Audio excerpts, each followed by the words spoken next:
नेपाल और बांग्लादेश ट्रीटमेंट की जरूरत नहीं है, यह हमारे देश के जेनजी ने दिखा दिया है। पिछले 12 साल में इस देश में गांधी का नाम लगभग गाली बना दिया गया था। 30 जनवरी को ट्विटर पर विशेषकर गांधी वध दिवस ट्रेंड करवाया जाता था, एज इफ गांधी कोई राक्षस थे। उनके पुतलों पर गोली चलाई जाती थी और बुक स्टोर्स में गॉडसे की किताब गांधी की किताब के बराबर सजाई जाती थी।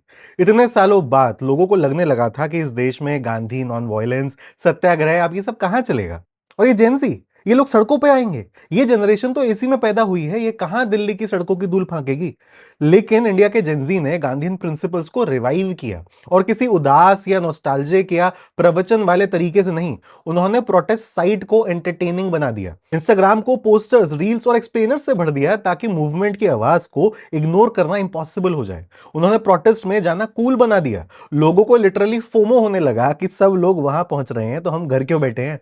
जो इन्फ्लुएंसर्स ब्रांड डील्स खोने के चक्कर में ए पॉलिटिकल रहना पसंद करते थे, उनको भी बोलना पड़ा, क्योंकि asking for accountability was the new trend. जैसे ही आईटी सेल कोई नया प्रोपेगेंडा उछालता, ये लोग उसका फैक्ट चेक मिनट्स के अंदर सामने रख देते।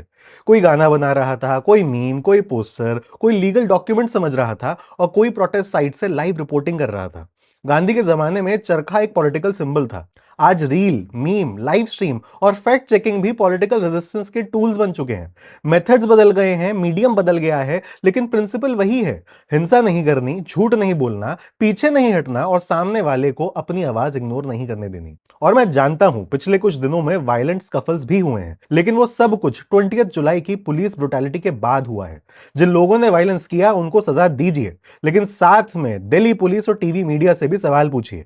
मेरे लिए इस प्रोटेस्ट का सबसे बड़ा टेक अवे था कि इस जनरेशन ने गांधी को सिर्फ कोट नहीं किया, उन्होंने गांधी को म्यूजियम और स्कूल की टेक्स्ट बुक से निकालकर दोबारा सड़कों पर खड़ा कर दिया।